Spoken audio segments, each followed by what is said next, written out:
এই প্রথম লঞ্চের কেবিন আমাকে স্যাটিসফাইড করতে পারছে, কারণ এইবার আমাদের এই কেবিনটা অনেক বেশি সুন্দর ছিল। এটা একটি সিঙ্গেল বেডওয়ালা কেবিন ছিল, যেহেতু আমরা হাজব্যান্ড ওয়াইফ দুইজন মানুষই, সো এই কেবিনটা আমাদের জন্য এনাফ ছিল। অ্যান্ড এই কেবিনের সাথে সব থেকে বেশি আমার পছন্দের স্পেস কোনটা ছিল সেটাই তোমাদের সাথে শেয়ার করব।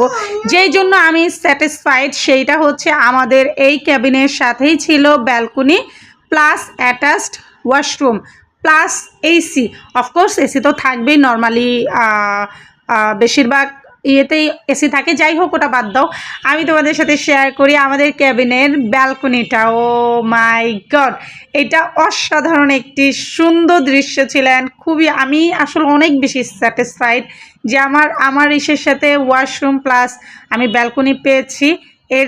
মানে এই প্রথম পেয়েছি, এর আগে কখনো পাই নাই। সো আমার হাজব্যান্ড তো নাম্বার নিয়ে আসছে যে নেক্সট টাইম আমরা যখন যাবো আমরা এটাই করেই যাব, কারণ ব্যালকনি তো বসে নদী দেখা প্লাস অন্যান্য লঞ্চ দেখা আসলে অনেক সুন্দর একটি